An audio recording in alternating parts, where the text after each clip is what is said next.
Sung-woo is wondering that the group which is targeting Korea were the losers of second Chinese server, and they should hunt them now before they can become big enough to cause them trouble. However, there is going to be a day when they have to face an even greater group. The more larger their group gets, the chances of their encounter with other groups will also increase. That's why Sung-woo needs an organization which works systematically to help him. Unfortunately, the small town of Suwon is not enough, so he needs a bigger group. At the same time, Prosecutor is thinking of making a large community at the national level, and now Sung-woo is going to support him to make his community bigger. In reality, both Sung-woo and Prosecutor are trying to use each other in some way. Han-ho and Ji-seon are happy now that the conflict between Sung-woo and the Prosecutor has subsided. They have to take care of the orcs first, so they start making a plan. Sung-woo informs the Prosecutor that he has a way to decrease the casualties by as much as possible, but that method is a bit unconventional. Sung-woo hints at doing some sort of sniping. After some time, the Prosecutor and the Liberation Guild start heading toward the orcs' main army. Min-hum-sung says that it feels like they are marching to a slaughterhouse, but Ji-seon replies by saying that they will be the ones who will become butchers today. Han-ho tells her that there are too many pigs to slaughter, and his daggers are not enough. An orc gives out a loud roar and they start marching toward the Liberation Guild. Prosecutor orders his tanks to come to the front and the mages to move in the middle so they can't get attacked from behind. One of the mages is feeling disheartened, but his friend tells him that he should focus on the fight now because he cannot run away even if he wants to. In order to motivate his men, the Prosecutor tells them that they have already won many impossible battles, and today's war is just an extension of those battles. The Prosecutor is sure that there will be even more difficult and exhausting fights from now on. More powerful foes will try to bring them down with their might, and he asks his men if they will give up in the face of such a small challenge. His men are bursting with motivation, so they say they will never give up. The Prosecutor uses his 10 plus domain skill and tells his men that this victory will belong to them. The outer shield of the orcs gets destroyed and the mages start casting fireballs. The fireballs hit the orcs, but their numbers don't seem to be dwindling. The orcs attack the front row of the Liberation Guild, but their tankers are holding back the orcs. The orcs are trying to surround them from sides, so the spearmen get ready. The orc shamans make their appearance, so the human mages also start getting ready. Rhino riders are pushing toward the human player formation, so the spearmen start aiming for them before they can break their formation. The human players are ferociously holding back the orcs. The siege weapons of the orcs start taking their position. An orc chief orders the siege weapons to start shooting at the human players. The Prosecutor uses his Realm of Blind Faith skill to cast a shield around them. The Prosecutor orders his men to hold their position and keep luring the orcs' main forces toward them. They need to bring the Orc Lord as close to them as possible. At the same time, a griffin is flying above the airport. The girl asks Sung-woo if he wants the griffin to lower the altitude, but Sung-woo replies by saying that this height is enough for him. All of a sudden, Sung-woo jumps down and he activates his Grim Reaper mode in the air. The orc shamans can feel Sung-woo's presence, but they are a bit late, and Sung-woo summons Ogre Champion out of the abyss. The orc shamans summon a shield around them and the Ogre Champion gets ready for his Thunder God Blessing technique. The Ogre Champion smashes the shield into bits, and the orc shamans also get destroyed in the process. The Prosecutor saw the whole thing, and now he knows that it was the sniping operation Sung-woo was talking about. The Orc Lord appears out of the rubble, and the last attack had a lot of impact on him. Sung-woo asks why he is looking angry. The Ogre Warriors start retreating back to protect their lord. Min-hum-sung tells the Liberation Guild to attack the orcs which are trying to retreat. Sung-woo activates both Call of Death and Weakened Spirit at the same time. Sung-woo receives a new hidden synergy because he has a Commander Skeleton righty with more than 30 units under his command. He also got a second synergy called Giants, which require more than 50 giant-type units in the party. His third synergy is Steel Armored Knightage, which requires more than 50 units equipped with heavy armor. Someone throws a bottle filled with Breath of the Abyss in the middle of the orc army. The orcs start dying from the effects of Breath of the Abyss. Han-ho, who is now riding the griffin, was the one who threw the bottle at the orcs. Sung-woo is feeling even more buffed after coming in contact with the Breath of Abyss. Sung-woo tells the Orc Lord that he is sorry for coming to see him like this, but he wanted to have a nice little chat with him. Sung-woo orders Righty and the Death Knight to attack the Orc Lord. Righty and the Death Knight start attacking the Orc Lord in unison. The Orc Lord is somehow blocking their attacks. The Orc Lord gets distracted for 1 second, and the Death Knight seizes this chance to perform a slash attack on him. Righty jumps toward the Orc Lord to finish him with a head stab, but the Death Knight chains and pushes the Orc Lord toward himself.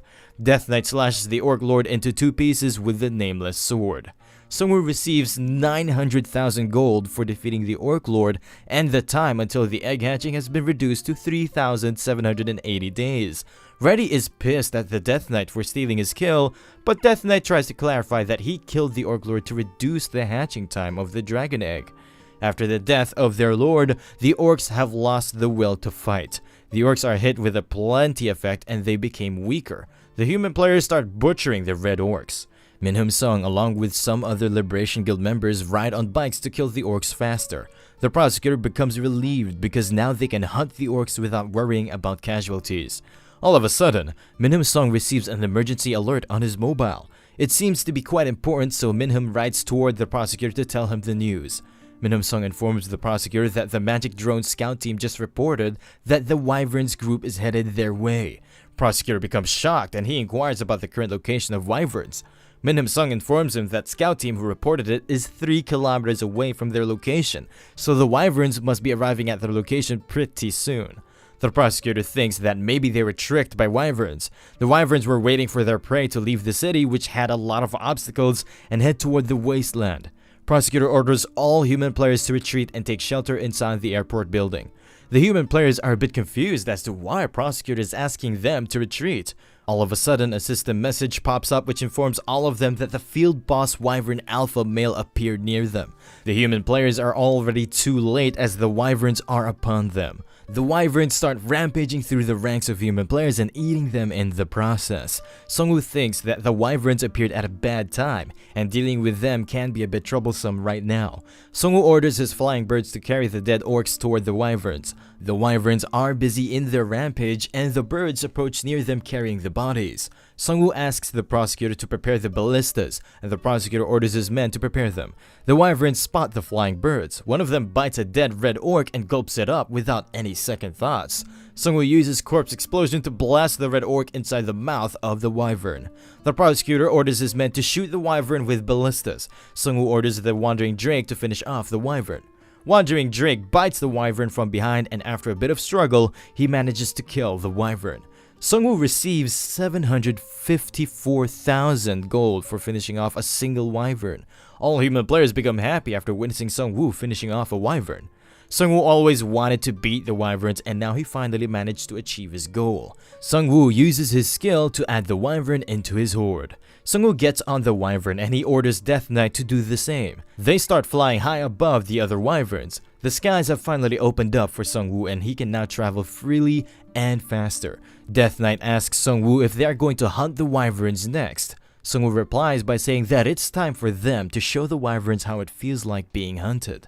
One of the Wyverns spots the human players gathered below him. He starts rushing toward them at full speed. Sungwoo orders his Bone Wyvern to chase that Wyvern who got separated from the herd.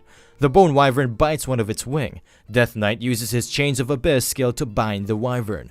Sungwoo orders the Death Knight to finish it off with the Nameless Sword. All of a sudden, Sungwoo notices a second Wyvern above him, which is about to attack them. They dodge the attack of the Wyvern by ducking down. The Bone Wyvern starts flying away and the second Wyvern gives chase. Sungwoo is worried because taking care of 2 Wyverns at the same time will be difficult, but at the same time he receives a notification that the first Wyvern has been killed.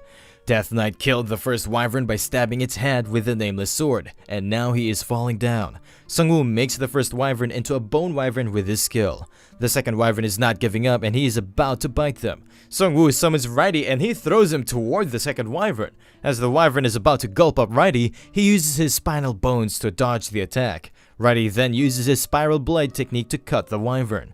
Wyvern received a lot of damage and he is bleeding. The Wyvern Sungwoo is riding bites off the neck of the second Wyvern. Sungwoo brings the second Wyvern back to life and now he has 3 of them. There are more Wyverns below them which are in a horde and the alpha male Wyvern is watching them from above. Sungwoo can't deal with the whole herd of wyverns, so he will wait for some of them to leave the herd and he will hunt them one by one. All of a sudden, the alpha male wyvern who was hovering above them gives out a loud roar.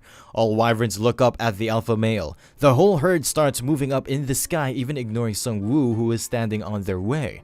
The alpha male wyvern along with his herd is giving off some evil vibes. Death Knight tells Sungwoo to be on alert because things are about to get messy. There are about 30 wyverns in the herd and it is going to be impossible to run away from them. But Sungwoo still has a jar filled with Breath of the Abyss, which can come in handy in this situation.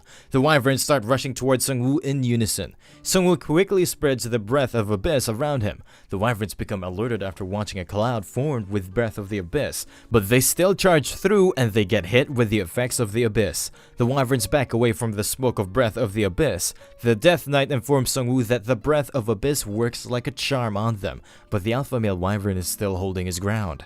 Sungwoo pulls up another empty jar and he tries to threaten the wyverns to back away or he will shower them with more jars containing Breath of the Abyss. The alpha male realizes they cannot do anything if the Necromancer keeps on using the Breath of the Abyss, so he decides to retreat with his horde. The wyverns fly off into the distance at maximum speed. Sungwoo's Grim Reaper mode also just expired and he is happy to finally have some peace. Sungwoo lands on the ground and his minions take care of the remaining orcs. The human players feel at ease by having Sungwoo with them. The prosecutor feels a bit relieved because Sungwoo is on his side, and he can take care of foreign powers while he concentrates on making a strong community. A notification pops up which informs them that the Koreans have cleared the 4th warlord monster, and Sungwoo is the biggest contributor in this mission. The human players start celebrating their victory.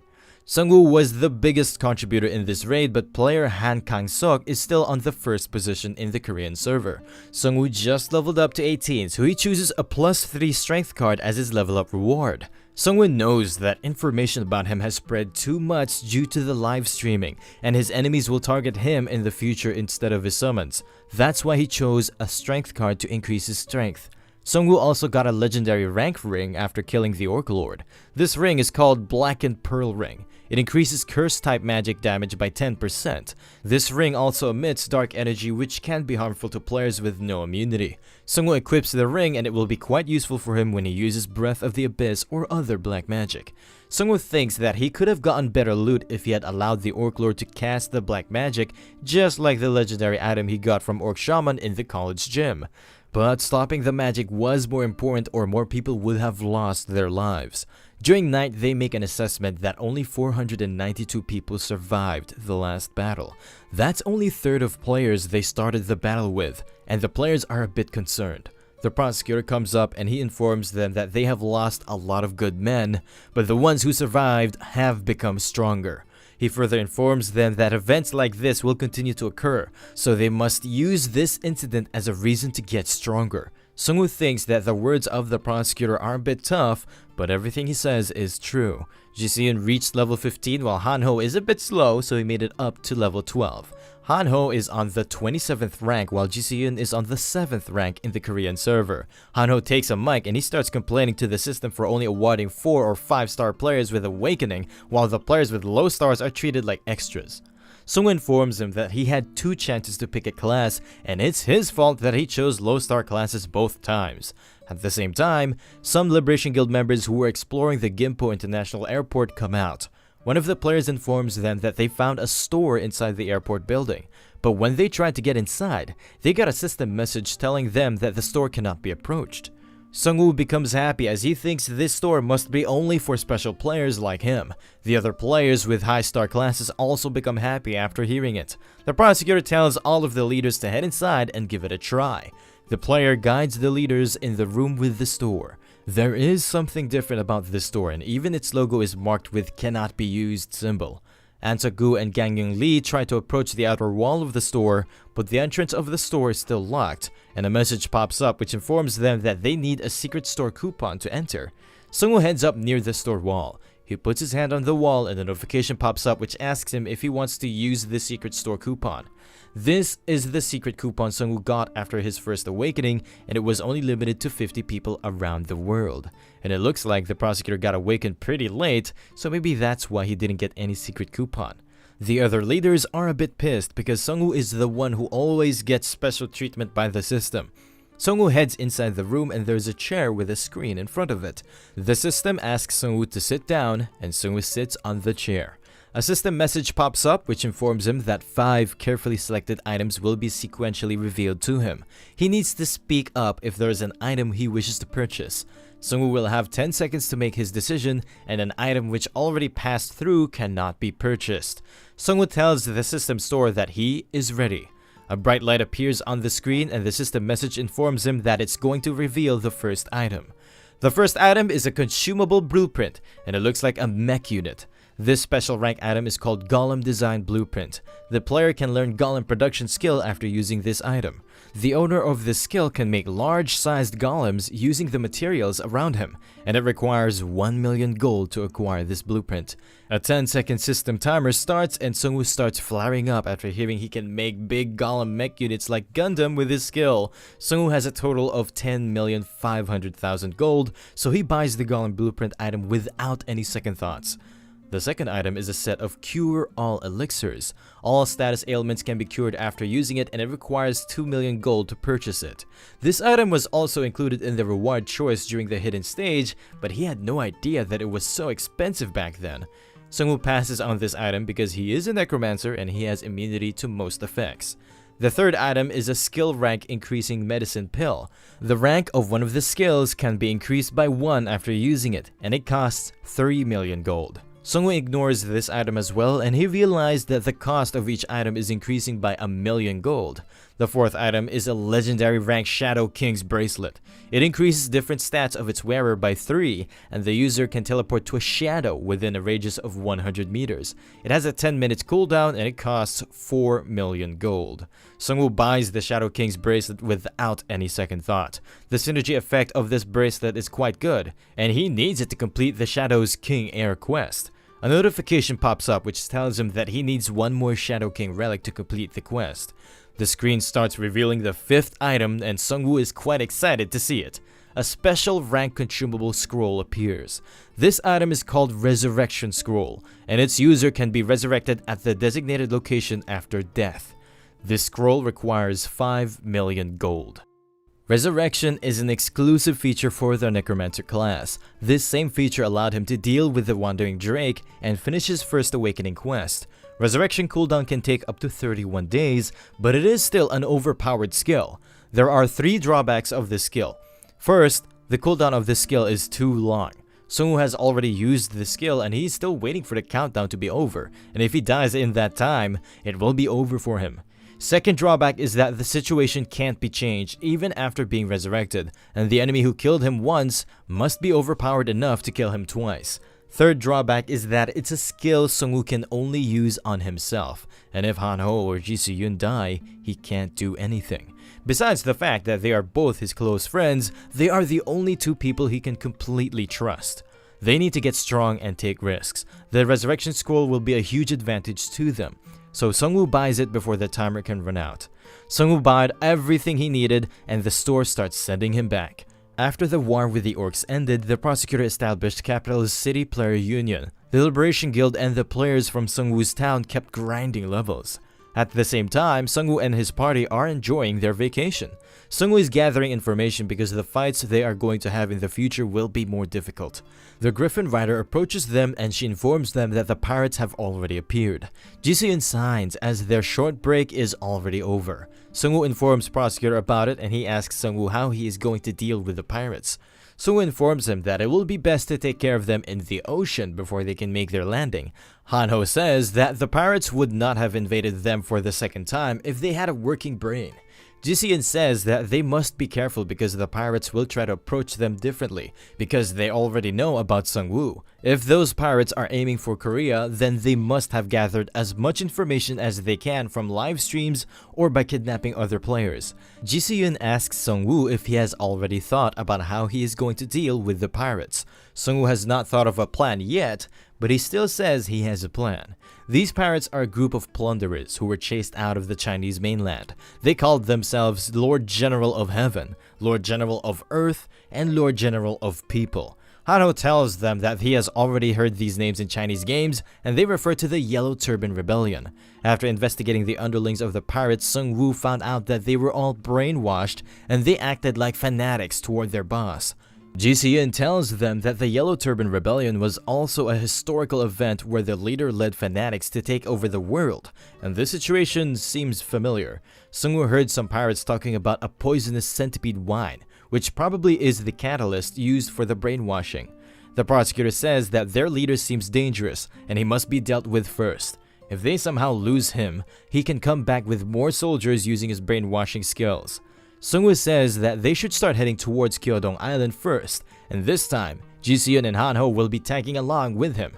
Sung-woo summons his wyverns for the flight, but Hanho says that he prefers the safety of a chopper, and the girl assures him that her flying hawk is quite safe, so he should travel with her. Ji Si-yun says riding wyverns is fun too, but Hanho replies by saying that it's fun for her because she is in physical education department. As Sung-woo is about to leave, the prosecutor tells him that he will leave the pirates to him. Sung-woo says that there is no need to worry about the pirates, but they don't know what the Evolution Society might do in his absence, so they must prepare well for any kind of attack. The prosecutor gets furious and he informs Sung-woo that they will be investing as much manpower as they can to prepare for the Evolution Society. During nighttime, Sung-woo and his party arrive at Kyeodong Island. Sung-woo asks a fisherman if he is sure he saw the pirate ships. The fisherman says that he is sure he saw ships belonging to the pirates. The daughter of the fisherman asks him again if he is sure, and the fisherman replies by saying that her uncle, who was the previous leader, was eaten by one of their monster birds, so he is quite sure about it. This guy is called Lee Mu-yeon, and he's the new leader of Kyeodong Island. Their resentment against the pirates was so great that they gave up hunting monsters and started to work as coastal guards. Lee Mu-yeon says that it's been about 12 hours since they circled the island.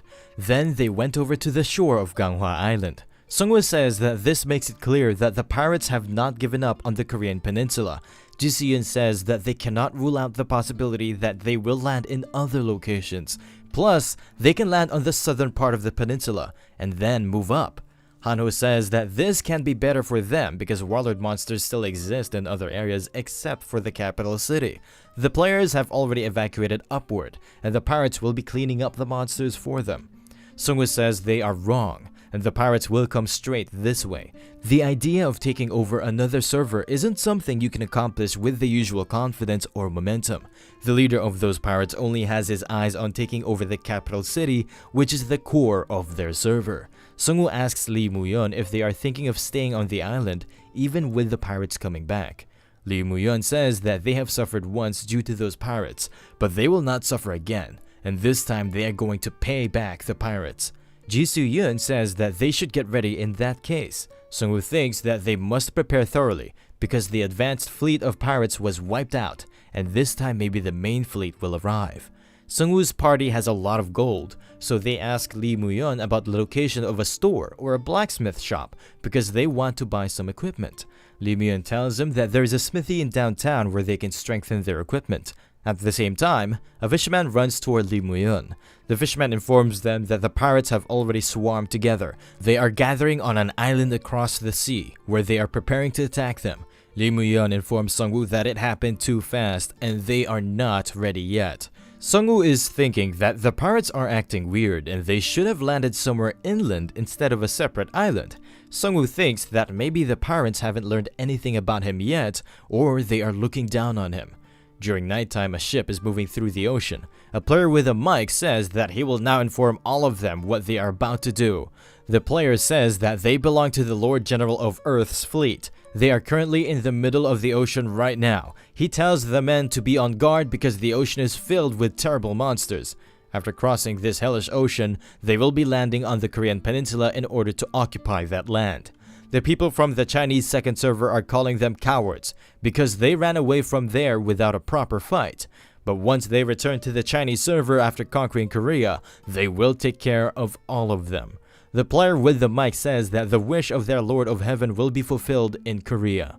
But Korea has an evil villain called the Necromancer who killed their advanced team without showing any sort of mercy. However, the same thing is not going to happen for the second time, because their great fleet will be conquering the land of Korea. The pirates become inspired and they start cheering for the Lord of Heaven. Their Lord General of People along with his advance party were annihilated by Song Woo. But that advance party was quite small and they don't need to be afraid of anyone with their main fleet. The player badmouths the spiritualist Li Wei and he tells her to not let her victory of the second Chinese server get to her head. They will be going back to Manchuria after taking over Korea, and he challenges Li Wei to come at Manchuria after taking over the first Chinese server, so they can duke it out again. He further says that they will let the entire continent know by broadcasting themselves while killing the Necromancer, so they can prove to everyone that the Red Revolution Army are not a bunch of pushovers. But after a while, his expression changes because most of their ships have caught fire, and they are sinking in the ocean. They are being bombed from the skies and these birds actually belong to their Lord General of People. A huge flying monster is approaching their location and on closer inspection it turns out to be Sung Woo riding on it. All of a sudden some birds die after getting pierced by a blue ray. It turns out to be Ji Xuan, who belongs to a Cannon Shooter plus Ice Wizard classes. He is also their Lord General of Earth and his men start cheering for him. But no matter how many birds he blasts off, they keep coming back to life. Ji Xuan orders the magic squad to create a shield and step back. The magic squad successfully creates a large linked shield around their ships. But for some reason, Songwoo is laughing instead of getting demotivated. Songwoo retreats back to the island along with all of his monster birds. The men under the Lord General of Earth become relieved. Ji Xuan comes to the announcer Quan, and he says that they have suffered a lot of casualties in such a short span of time. He is amazed by the capabilities of the Necromancer as he can explode corpses and he can control the monster birds which once belonged to their great general of people. Ji Xuan is a cunning and calculative guy. He thinks they did a good job of putting the ships of their subordinates first or the damages would have been massive. The announcer informs him that their casualty count is too high because they have lost 8 ships and over 100 people died in the last attack. Ji Xuan calls him by his name Kuan and he informs Kuan that it's no big deal because things like humans can always be replaced easily. The men under him get a bit afraid after hearing it. Ji Xuan further says that it is troubling that they broadcasted everything here instead of editing the images, but it is necessary to spread glorious rumors far and wide in order for their Lord General of Heaven to be able to return to the mainland. Liu Wei left a sarcastic comment about their general after they got beaten up by Song Woo. Kuan says that they should just show them their prowess by making a comeback. Ji Xuan compliments Kuan as he tells him that they will restart their streaming after cutting off the head of the Necromancer. Ji Xuan calls Hui to come forward. Ji Xuan orders him to prepare a minigame. Hui needs to infiltrate the Ganghua Island to register a minigame in order to kill the Necromancer. Ji Xuan asks him if he is confident enough to infiltrate the island, and Hui says that it is easy for a seafarer like him. He further informs Ji Xuan that even if the Necromancer can keep his eye on the skies, he still cannot catch them under the sea. The players of the island are gathered on the shore. Songwoo arrives there and everyone congratulates him for roughing up the pirates. Songwoo is thinking that it is not the time to celebrate such a small victory, because the pirates are a bigger group than what he expected. Just the advanced fleet of their Lord General of Earth consists of more than 1,000 people and their main fleet will be around 3,000.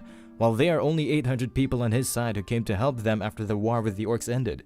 Songwoo can't even fathom the number of players their main fleet consists of. Plus, China is a big country, so a lot of people died there when the game started, but a lot of people also survived because of their great numbers. Lee Myeon informs Songwoo that they have finished preparing the transport to Ganghua Island while he was busy with the pirates. With that said, they start moving toward the Ganghua Island to stop the advance of those pirates. The next morning, Songwoo is patrolling the skies for any hostile activity. There are about 258 survivors from the Gyodong Island, but only 100 of them can fight. This is because most of them died during the first pirate invasion, and in times of an all-out war, the numbers really matter. Songwoo tells Lee Muyeon to get as many people as he can to be assigned as lookouts. Songwoo further informs him that the enemy could attack them just like how he attacked them recently. Plus, he can fight on his own, but it requires numbers to have lookouts. Liu Muyeon informs Songwoo that Ganghua Island is quite big, but his underlings suggest that they should use everyone besides the kids. Songwoo says that it will be impossible to block them, but they need to know when the fleet approaches the island as soon as possible. The kids are motivated to protect their island as well, and some of them say they can fight too, because they are on level 3 and they have lynched some goblins by themselves in the past. But Hanho tells them that they are too young for it. The Griffin Rider informs Songwoo that they are the family members of the people killed by the pirates. Those children saw their parents being murdered in front of them. So that's why they are in an uproar right now. Ji Se-eun says that he can understand their emotions, but if a point comes where children have to fight, then that means they have already lost the fight.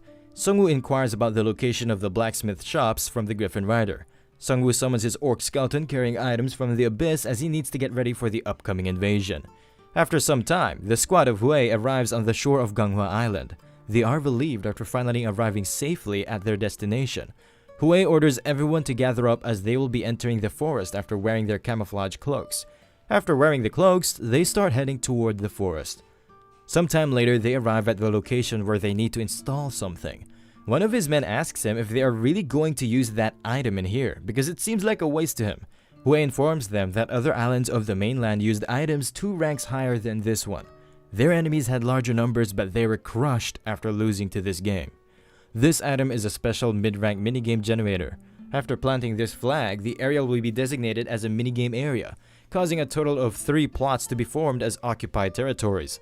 Different buffs will be granted each time a territory is taken over. Once they captured all territories, they will be tilted as the territory lord and a large buff will be granted to them. Hue tells them that he also thinks that there is no need to use this item in here because it can be used to give them an advantage while dealing with a larger group. But it looks the General of Earth is making sure they don't lose to the Necromancer this time. Hue plants the flag and he yells the game will now begin. The system scans the area of the Korean server and the game will take place at Ganghwa Island in the Korean server. Everyone gets a notification that a minigame has been activated in their area. 3 random areas will be designated as A, B, and C territories.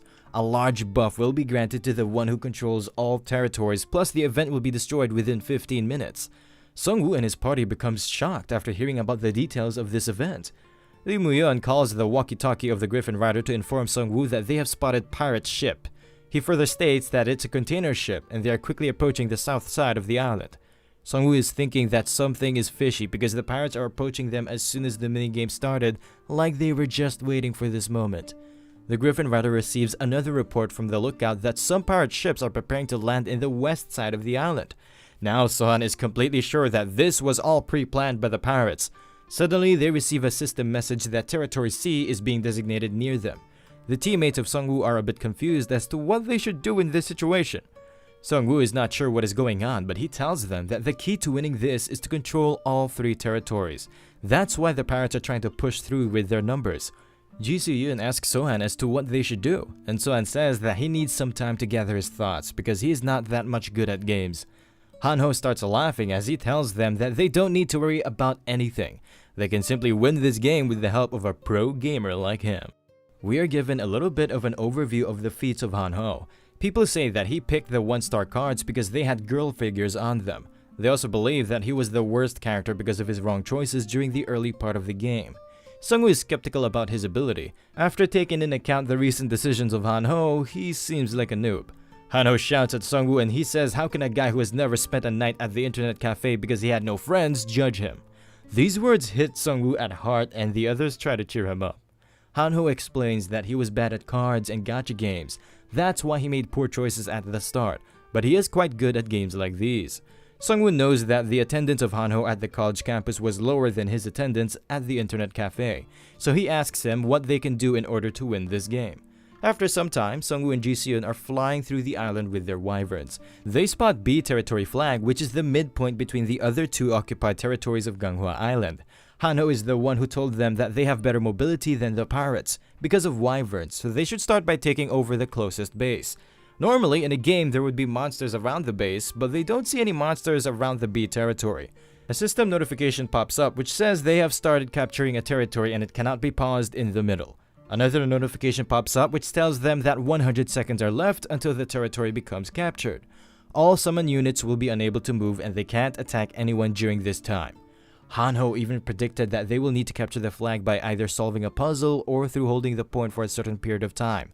Sung-woo thinks Han-ho is quite good at these games. Ji Se-eun gets ready as Sung-woo can't move until the timer is up, and there is a high possibility that they can be ambushed. After some time, Ji Se-eun notices some movement around them. Han-ho already told them that the pirates have a larger number, so they will try to capture all 3 bases at once. Some pirates appear near the B territory and they came here after using a teleportation item.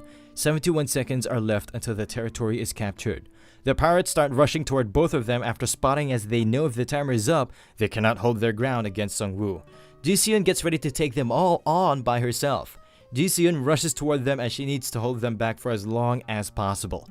Ji-seon slashes 2 of them in one strike and she receives 10,000 gold for each of them. Ji-seon keeps on rampaging through the pirates as they try to swarm her from all sides. No matter how hard the pirates try, they cannot stop her advance even with their numbers. The pirates on the back think that she is a monster, and another pirate suggests that they should first deal with the Necromancer. Some pirates rush towards Sungwoo while the rest of them try to hold Jisoo back. The pirates are almost close to Sungwoo, but Ji-seon activates tracking footprint skill on time. It is a skill which uses heightened senses to grasp the movement of the opponent. It allows the user to be able to reach the opponent location in an instant. It can be activated as long as the user knows about the enemy movement. As they are about to attack Sungwoo, Ji-seon appears behind them and she butchers them with ease. The remaining pirates start gathering together so they can take her on at once. With that said, all of them start leaping toward her in unison. Meanwhile, on the other side of the island, Kwon reports to Ji-seon that their preparation for the battle are complete. Ji-seon tells them that they will be heading towards base A, which is closest to them. Ji-seon is thinking that he has a lot of soldiers under his command. The basics of war strategy is to always maintain a stronger and larger number of troops than the opponent. He might have become only a cannon shooter in this apocalyptic world, but this land monopoly game is what he is most confident in, since his dream when he was younger was to become a pro Baduk player. He wanted to be someone who can move and monopolize the wooden game board using the game pieces. But when he grew up, he realized the path to becoming a pro Baduk player was long and difficult. So, the end of the world was a new chance for him who had given up on life. Since their Lord General of Heaven is an amazing person, he has no time to focus on the small things. That's why he is the one who is moving the main army in his place. He says it's a shame for the player of this small country to face him after barely struggling to survive against the monsters. All of a sudden, a notification pops up which tells them that the point B has been taken over by the enemy. So buffs have been granted to their enemy and they cannot recapture the territory for 5 minutes. Another notification pops up which informs them that the defense of their enemies has increased by 30% and their stamina stat has been increased by 5%. Kwon becomes startled as the point B was taken so quickly, and Ji-seon tells him to not worry because he already predicted that they will lose at least 1 point to the enemy. He further says that this is as far as those Koreans who don't have a lot of soldiers can get with the luck. But he gets interrupted by another notification which informs them that point A has been taken over by their enemy as well. Now Koreans have 4 buffs in total with a 20% increase in attack and an additional 5% increase in strength stats. Ji-seon becomes pissed as he inquires about what is going on and how they lost 2 points so fast. But Kwon tells him he also has no idea how they lost 2 points so quickly. Ji-seon is really angry as he's wondering whether the Koreans already knew about the rules of this game.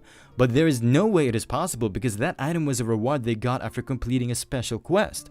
Kwon says that they don't have time to be thinking like this, and Ji-seon says he is right, because they have a large advantage in numbers. Ji-seon orders them to use a detached squad to aim for another base while they recapture the nearest base A, and they will march toward base C after that.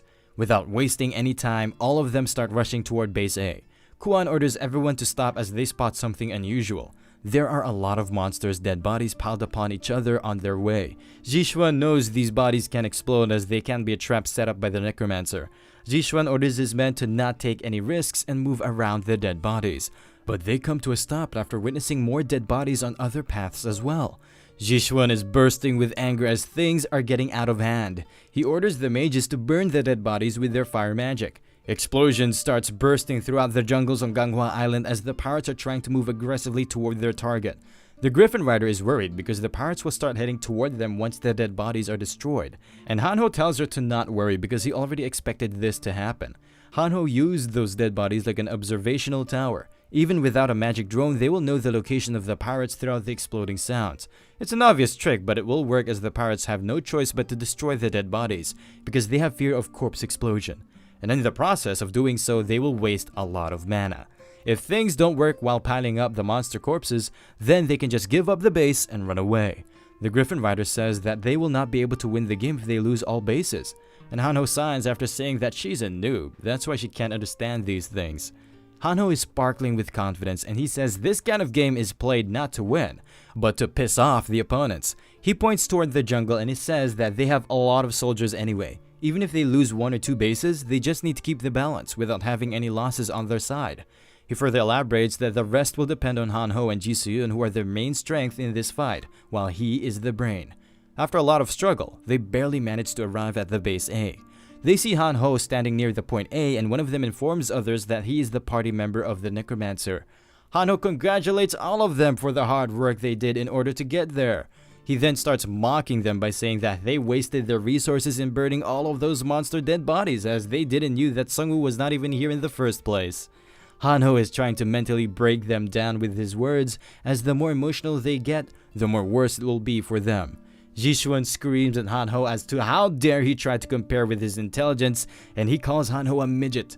Han-Ho says that Ji Soo-yun is pissed because he can't do anything to this midget, as most of his time is spent in burning those corpses. Ji Soo-yun screams back at him by saying that how dared he talk to his elders like this, and he further questions the etiquettes of the East Asian countries. Ji Soo-yun orders his men to kill Han-Ho, and Han-Ho starts retreating from the point A. Ji Soo-yun is pissed because he could not get his hands on the midget Han-Ho, but they still got a base from the enemy. He asks the other team about how much time they are going to take in order to capture the sea base. Hue informs them that he is at the sea base, but the Necromancer is there as well, so he will contact him again after dealing with him. Hue is quite confident in taking down Sung-woo as he's busy capturing the flag, and his units are standing still. Hue and his team members start rushing towards Sung-woo at full speed so they can take care of him before he can completely occupy the sea base. Meanwhile, Sung-woo is thinking this Chinese party consists of only idiots, because Sung-woo is just holding a fake flag and they would have gotten a notification that someone is capturing the sea base if it was a real one. On the other side, Hue is quite happy because he will get a big promotion and a word of appreciation from the Lord General of Heaven after this. All of a sudden, all of them receive a message that sea base is still unoccupied. Sung-woo starts smirking as he knows it's already too late for them and they have fallen in his trap. The pirates shout at each other to retreat, but it's too late for them, as the summons of Sung-woo have already started to grind them to pieces. Sung-woo is hesitant to compliment Han-Ho because he will get cocky after hearing it, but this strategy to use a fake flag was also suggested by him. He also suggested another strategy to capture the flag while hiding under the ground. Hue gets surrounded from all sides with the summons of Sung-woo, and he orders them to kill all of them, so he can easily capture the flag without any worry. Hue, in despair, uses a lot of summoning circles. Some sea monsters along with a lot of water come out of the circles and the area around them gets flooded in an instant. The whole area became covered in seawater, giving Sung-woo and his minions no chance to escape. After some time, the water starts disappearing and the sea monsters can't survive without water for long.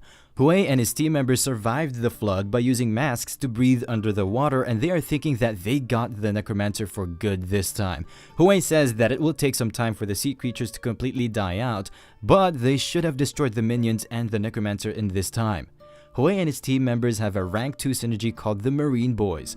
It's a defensive synergy which requires the team to wear 20 or more swimsuit type armors. It increases underwater endurance by 10%, and it allows the party members to move freely underwater or on wet land.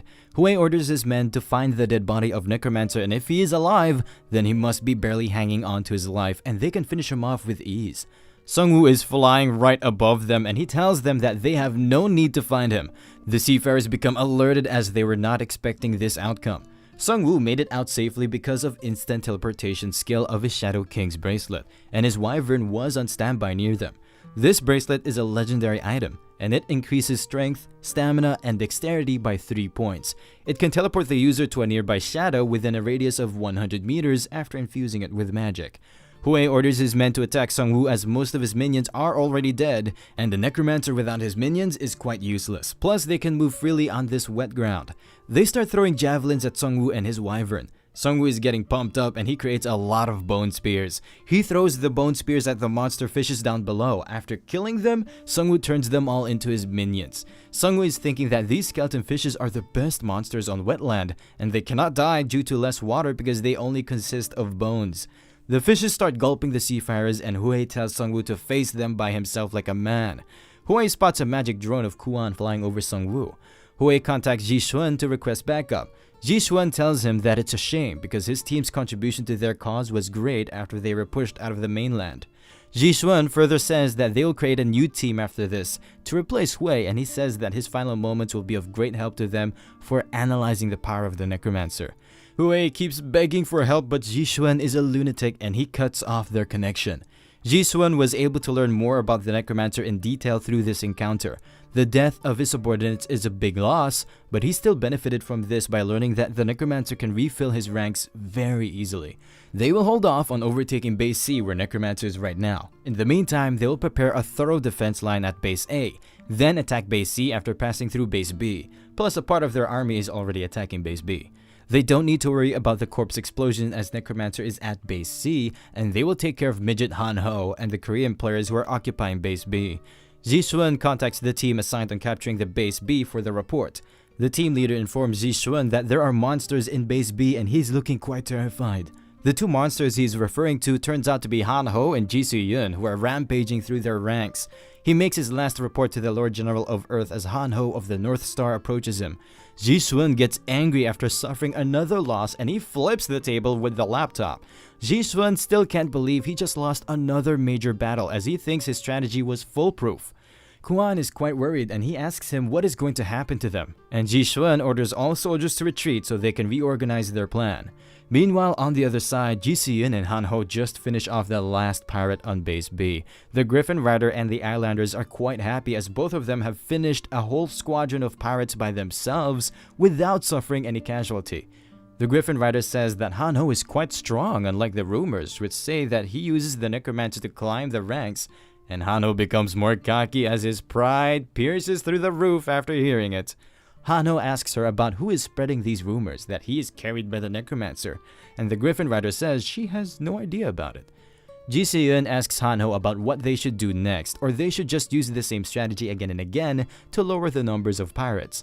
Han Ho tells her that same strategy will not work every single time, and they should just wrap things up. He further tells her that stalling for time is good for a game, but when people don't see results quickly, they start getting lame. But that's not the type of game they are playing right here. The pirates can have items that can change the whole situation in an instant, and there are way too many variables, which is why they need to finish this whole ordeal before the pirates can come up with a new counter. Everything Han Ho just said was transmission to Sung-woo on the walkie-talkie, and he asks Sung-woo if there are any questions. Sung-woo says there are no questions as everything Han Ho just said makes complete sense in this situation. Han Ho tells Sung-woo to make this a sure win by wiping them out with his overwhelming power. The magical drone is still following Sung-woo. Kuan, who is using the drone, informs Jishuan that the Necromancer is flying toward their current location. Jishuan says the Necromancer must have gone insane because he has an army, but it's nothing compared to their numbers. The other drone users inform Jishuan that it's not only the Necromancer as the other Korean players who are at Base B are heading their way as well. No matter how much Jishuan thinks about it, he cannot understand why the Korean players just abandon their base because they can occupy them easily by sending a detachment. Even if the Koreans are stronger, they still cannot win against the pirates after getting their buffs stolen. And he is thinking maybe the Necromancer who is on number 2 in the Korean ranks is their strategist. He orders his men to play the magic drone transmission live in TV in front of him. He's thinking maybe the Korean players just got lucky up to this point, because they are now making irrational decisions.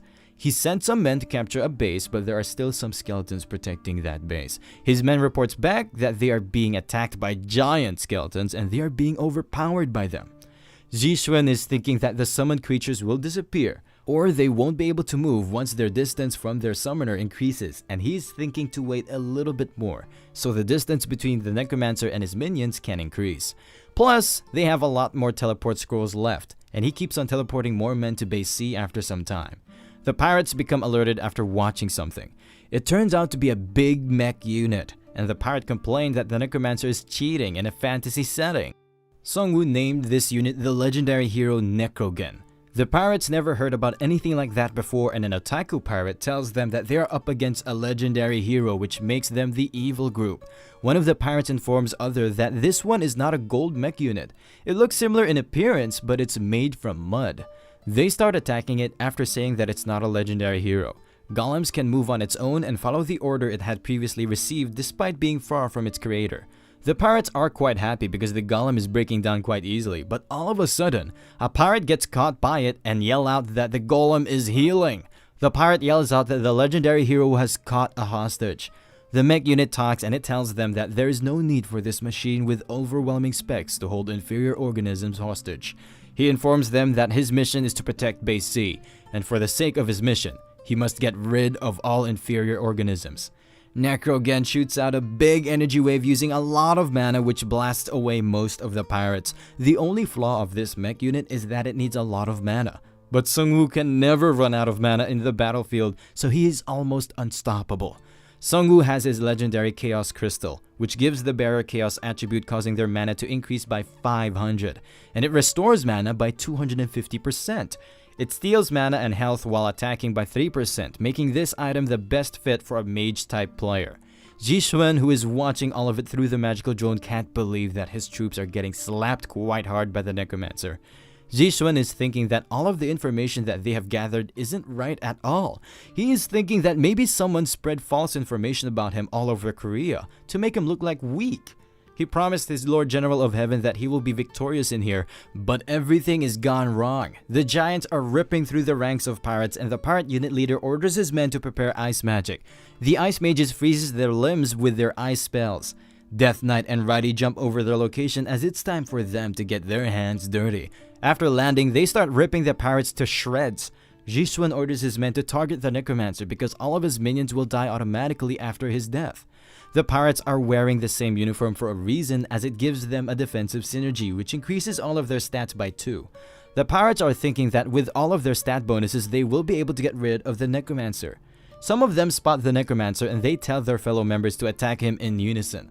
They start rushing toward him in unison as they think they can overwhelm Sungwoo with their numbers. But Sungwoo easily slashes through most of them with his Grim Reaper scythe. The whole area becomes red with the blood of the pirates who attacked him head-on. Sungwoo informs them that he is weaker compared to most of his minions, but in his Grim Reaper mode, he is completely unstoppable. In Grim Reaper mode, Sungwoo can utilize the power of a Lich, which increases maximum number of his minions by 50, and it increases all of his stats by 10. He can also regenerate nearby destroyed undead as many times as the maximum number of units in his party. Sungwoo is not much suited for using the scythe as a weapon, but it increases his stats by 10, which is a huge boost. Jishun, who is watching all of it live, is trembling with fear. Jishun asks Kuan if he's streaming everything live, and Kuan informs him that he is streaming everything that is being broadcasted on his laptop screen. Jishun yells at him to stop the live stream as he is advertising their revolutionary army getting wrecked by a single person. He tells Kuan to change the channel to Base B, and their drones start heading toward Base B to record what's going on there. He further tells Kuan that they need to shoot some scenes to boost the morale of their soldiers. He sent Haerang to recapture the Base B. Haerang wasn't as active as Hue when it came to the pirate activities, but it's a different story for battles like these. The drone shows them the live footage of Base B, and it looks like it's being protected by a single woman. Kuan is doing live commentary for the stream to boost the morale of their soldiers. He informs others that Haerang is a strong man known as the Black Master, so it's going to be a one-sided fight. There are currently 100,000 Chinese people watching this stream, so he needs to highlight the most famous scenes from this stream. When he zooms in a little bit more, he finds out that all of their men have already fallen in battle, and the dead body of Haerang is lying there as well. All of a sudden, Ji-seon senses the presence of a drone and she cuts it into 2 pieces with a single slash attack. Ji-seon orders them to quickly stop this stream as it will only make their soldiers to lose morale. At the same time, the pirates on Base C are barely holding on. They are thinking they will soon receive the buff from Base B because Haerang went there to recapture it. One of the pirates who was watching the stream during the fight informs other pirates at Base C that their strongest fighter, Haerang, just died. The soldiers are losing their morale at a faster rate, and this whole game was set up by them in the first place, but they are losing it badly. Jishun can't take it anymore and he starts heading toward the Necromancer by himself. He starts blasting away all minions on his way with the help of his ice cannon. He is challenging Sungwoo to come out to face him like a man. After getting rid of some minions, he spots Sungwoo in the distance. He starts preparing to shoot Sungwoo without wasting any more of his time. Finally, he shoots the cannon which directly hits Sungwoo. But after some time, they find out that he blocked the ice cannon with a bone shield. But Jishun can feel like it was not completely blocked as he can hear a squeaking sound coming from his body. Jishun keeps on bombarding him with ice cannon shots to turn him into an ice sculpture. Hanho appears from behind a bush and he starts mocking Jishun. Jishun bursts with anger as he thinks this midget Hanho is responsible for causing his military power to falter from the beginning. He diverts his attacks toward Hanho, but Hanho easily dodges them without paying much attention to them. The projection of Sungwoo disappears from the distance, and he appears right behind Jishun, and he tells him that he should have never turned away from his enemy. With that said, Sungwoo slashes him into two with his scythe. Sungwoo informs him that it must be painful, but he should smile because he is on camera right now. Jishun is thinking that he ordered Kuan to stop streaming, but Kuan tells him that he is sorry. But he had no other choice but to stream the whole thing for their Lord General of Heaven, who is on the walkie-talkie right now. Their Lord General of Heaven says that it seems Jishun has failed, but Jishun is still stubborn and he says that he can still win with the remaining soldiers. The Lord General of Heaven says that it's a shame that Jishun failed, but he is satisfied with his current situation, since it allowed him to learn so much about the real abilities of the Necromancer and his companions, so it can also be called a gain. And then he repeats the same words of Jishun that a chess piece like him can always be replaced. Sungwoo has heard enough, so he kills all pirates around him. Sungwoo says he is sorry to interfere in his transmission, but it's time for him to finish the game. He further says that if he still thinks Korea is a free honeypot, then he can personally come over as Sungwoo will always be here to greet him.